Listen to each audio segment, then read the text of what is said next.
When did you play football at Alabama? The big years were 40, 41, and 42. 41 we were national champs. We played in the Orange Bowl. In 42 we played in Cotton Bowl. So those were two good years, 41 and 42, Orange Bowl and Cotton Bowl. Fantastic. And so national champions too. Yeah, national champions, 1941. And I was a 169-pound fullback. They listed me at 185. With your gear on, I guess. Maybe. So, yeah, that's right. Yeah, they didn't want them to know I was just a little guy. Do you remember some of your other players you were with? Well, Joe Damjanovich was our center, and he was an All-American, so he was my buddy. Always good to have somebody like that. Yeah. So after you played at Alabama, you went to serve in WWII. what branch of the service? I was in the infantry and went to France and spent 60 days in combat, 60 days and 60 nights in combat in France. And it was it was scary. You didn't know when you were going to get shot or when you were going to get killed or whether you were going to live. And I lasted about 2 months and got a $1 million wound. I got shot in the hand. But when I went back finally to England, I said, "Would you look at my back?" They said, "Yes, sir, Lieutenant.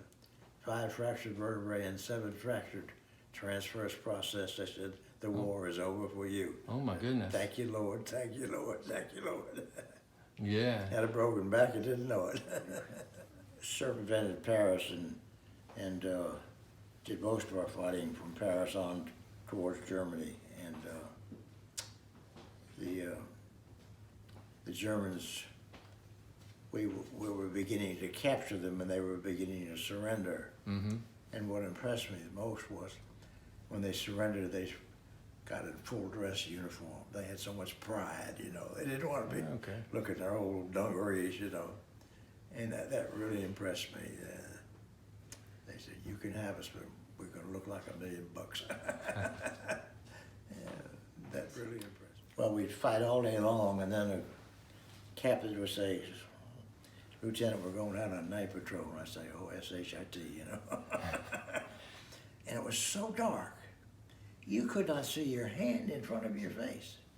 And we were out there to find the enemy, you know. So I'd go out and they let us go in little groups. So I took my little group and I went about 30 yards. I said, "Men, squat right here. We're going to listen for the enemy." We didn't move a time. My uncle was in World War I. He said, "Don," said, "do your job, but don't be a hero." So I tried to not be a hero and do my job. Did you have any interesting nights going out on night patrol?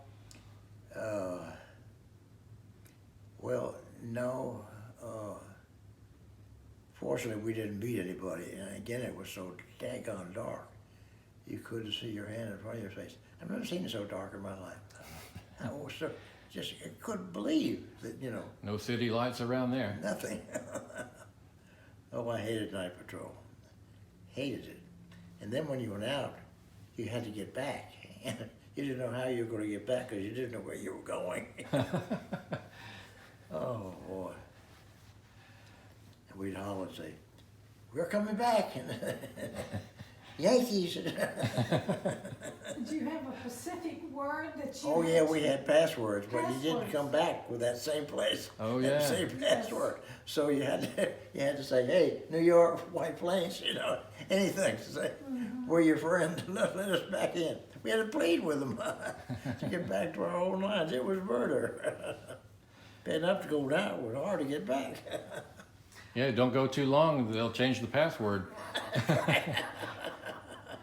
Do you remember when you were shot in France in the field? Do you remember that? Well, the fighting was over there, and I was like 20 yards back with my hand on a tree, and a wild bullet came over, and went right through my hand and into the tree. I looked down, I said, well, I'm in cut because it severed the nerve, you know. And I said, how did I cut myself? I said, whoa, I've been shot. The hole there, the hole there. And then Wow. that was $1 million thing because I got. So when you came back and started your, well, did you get some more schooling or did you No, start I a went to, career? Jacksonville State University as a football coach and professor. And that's where I spent most of my time at Jacksonville State University. And I enjoyed being a professor and a teacher and a coach. What did you teach? Physical education, Okay. education. I taught the introductory course to education to all the students who went to Alabama, Jacksonville State. They took my course, Introduction to Education. So you had quite a few accomplishments at Jacksonville State too, didn't you? We had some good coaches and we had some good players. Yeah, we were, I think, national champs in 1 year, and we had undefeated seasons, and we had a good run. I had the best run of any coach in the history of Jacksonville State. When you're coaching and teaching, what can be better, you know? I just loved He it. had a passion for teaching students. He loved it. Yeah. Well, that's awesome. Yeah. Yeah, I used to say, I smile going to work. Yeah, if you love it, it's not work at all. Oh, no, it's not. It's just another good day. Would you have any simple words of advice or wisdom for the younger generation today? Oh, yeah, I would. Love the Lord. And stay with the Lord. And He'll stay with you. Excellent advice. Thank you.